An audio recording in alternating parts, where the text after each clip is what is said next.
Welcome back to Little Salty Homesteader. I'm Christy, and if this is your first time joining us, we're so glad to have you. We are a backyard garden in Zone 8A in North Texas, and today I'm going to talk about how to make compost and what it's used for and the benefits of compost. So, compost is essentially your natural trash that is broken down and can be used in your soil. So it is a fantastic way for you to get free soil, essentially.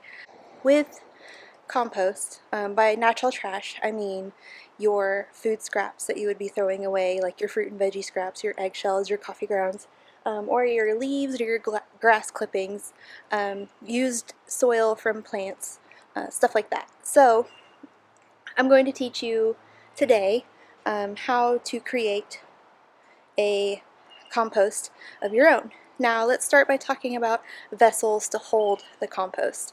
There is compost that's left out in the open and put inside of like a pallet type structure. I have seen those and I adore them. Those are definitely an economical solution.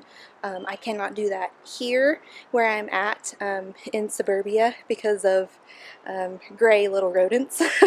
So I have two enclosed structures, and the first one that I have is this Rubbermaid trash can. It was about $15 through Home Depot. I picked it up via curbside delivery, what have you, and then I just went along and I drilled holes all the way down the sides, on the bottom, and then in the lid. Now this one, the lid ties on to keep it from blowing off, and I put these broken brick and pottery pieces just to hold that lid in place. This works perfectly fine. It is a bit labor intensive because you do have to use a shovel or a pitchfork to turn your compost every week to keep things breaking down. And then I recently acquired this one, also ordered from Home Depot, but it was delivered to my house. And this one is a rotating compost bin. So you open the door, you put stuff in, and then you give it a spin to rotate everything. And I do that every time I put something in it, whether it's brown waste or green waste. Brown waste or green waste? What are you talking about, Christy? So brown waste is kind of your dead stuff. So that's going to be your leaves, your grass clippings, even used tea is considered brown waste. Another good brown waste is shredded brown paper or newspapers, and even earth, dirt, your used garden soil, something like that. Now your green waste is going to be things that you cut off of your garden plants that are not diseased. You don't want to put any sort of diseased or molded or mildewed or any sort of anything that has fungus on it in your compost, because then that's just going to spread throughout all of your compost. More green waste would be fruit and veggie scraps. So in here I have pepper seeds, onion skins, tomato seeds, the end of a romaine lettuce head, banana peels, things like that. There are some things that you definitely do not want to put in your compost. You don't want to put your dog or your cat litter waste in there. They usually have parasites in their byproducts, so you don't want to put their byproducts into your compost bin because those parasites will spread through and then get in your food. Something else you don't want to put is any sort of animal fats. So if you trim a steak down, I don't know why you would do that, but if you do, if you trim your steak down, you don't want to put that trimmed off fat in your compost bin. It does not break down as quickly as green matter or even the brown matter, and it could attract other unsavory creatures like the little gray rodents I talked about. You don't want to put bones in there, again, because they don't really break down. You can put eggshells. We put all of our eggshells in here. It's best if you grind those up because they do take a long time to break down. That's something that I recently learned, so all of my compost is just filled with pieces of eggshell right now, but that's okay. Eventually it'll break down, and I will have calcium-rich soil to add to all my plants. So what do you do? So you need equal parts brown and equal parts green in your compost. They suggest that you add equal parts every time, but that isn't always feasible. Like right now, it's fall, we have all of these leaves falling, and I'm gonna end up putting them all into my compost bin. It's going to throw it off balance for a few days, but as I throw more lettuce scraps and tomato seeds and coffee grounds in there, it's going to balance back out. So what the brown waste does is it releases carbon. So it puts carbon into your compost. And then the green waste puts nitrogen into your compost. And all of the little different vegetable scraps and fruit scraps and eggshells and things also supply phosphorus, potassium, a whole bunch of micronutrients, and that's really, really important to build a luscious, healthy compost. Okay? So now that I've talked to you about what is in compost and what not to put in compost, I'm going to show you how to create it really. Okay, so to make the compost, I'm going to put it in this side because this side is pretty full right now and I'm just letting it break down. And so I'm actually starting a new one on this side over here.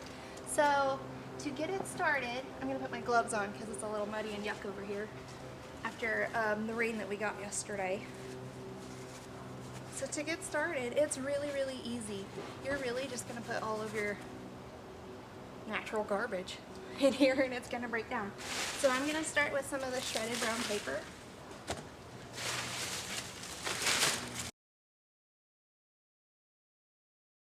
And then I'm going to add some of these leaves that I raked up. You don't want to put sticks or twigs or like pieces of limbs because they don't break down. They're just going to end up being big hunks in your compost. The same thing with really big roots. Those won't break down either. So you could put like smaller roots. You could put small tiny twigs, but anything that's bigger than say this, I wouldn't put in because it's not going to break down.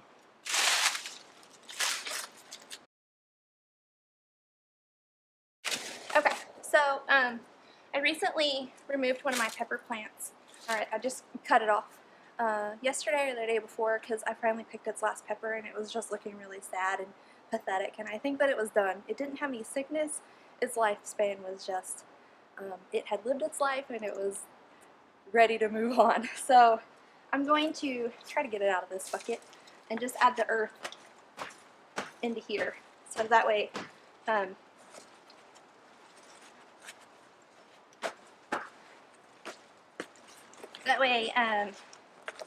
whatever nutrients are left in here will be added back into the compost, and so that I can build up this earth again to use in future plants. And I don't think I'm going to use this container again this season. It's just a 3-gallon one, and the fall crops require much bigger, so I'm just going to kind of squeeze that, and it's okay if it doesn't all go in there. Alright, and then the last thing that I'm going to do is I'm going to dump my kitchen waste into here. Now this can I got off of Amazon. There's less expensive options. You can just use a bowl and then bring it out every day.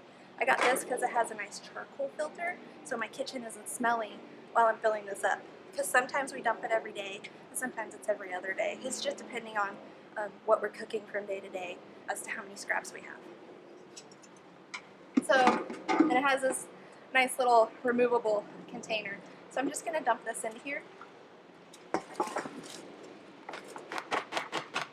And like I said, I know that it is completely off balance right now.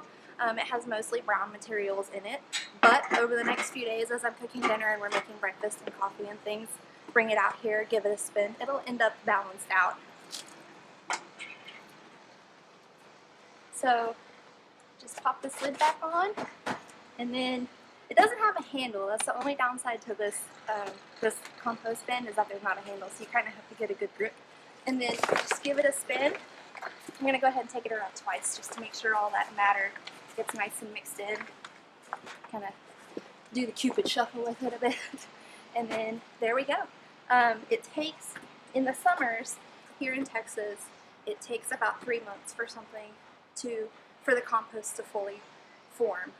What happens is whenever the compost is starting to break down, a whole bunch of microorganisms and bacteria all work together and they create this super hot atmosphere within the containers or even your outdoor pallet compost. It makes it super hot, so the heat helps break everything down. And in the summer, it's much easier for it to reach those hot temperatures. It's about 60 right now, so it's, it's not as warm today. This one doesn't even feel warm at all. I actually probably need to add more brown matter to that. But about 3 months later, after it sits in that 120-degree temperature and you're rotating it and spinning it, everything is all broken down and then you are ready to use it. Now this is some compost that's ready to use. It's been in this bin breaking down since about May, and we actually filled this can up and probably completely full in August or September or something like that. So I've just been rotating it every week or so with the shovel, just kind of flipping it around to get the stuff from the top to the bottom. That way all of the microorganisms are mixed throughout and working together. And this one is ready to use. I used a 1/4-inch fabric, hardware fabric, to sift it. So it's nice and loose and nice and airy.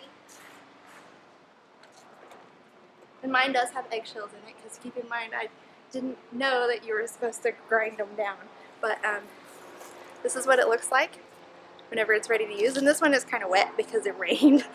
It rained for hours and hours yesterday, so it's a little bit wet, but it's ready to use. I can add it to any of these plants, or I can transplant my other plants and be ready to go. Alright, so that is all about compost. As you can see, it's really easy to make. You just take your lawn trash and your kitchen trash and you put them in a bucket and it breaks down, and then you have this wonderful nutrient dense black gold, as it's called, to add to your plants. You can also use human hair. We cut all of our hair at home right now thanks to the Rona, so I've been putting all of that in the compost bin.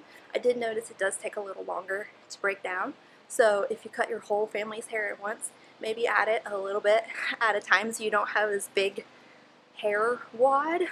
But yeah, after you put all of your natural waste in there and it breaks down, you're ready to just use it in all of your plants. And thank you guys so much for watching today. If you learned something new, feel free to comment below about what you learned. Like, subscribe, hit the notification bell, wherever that is. If my son Logan were out here, he could tell you exactly where it is on the screen. Thank you so much again for watching, and we'll see you next time.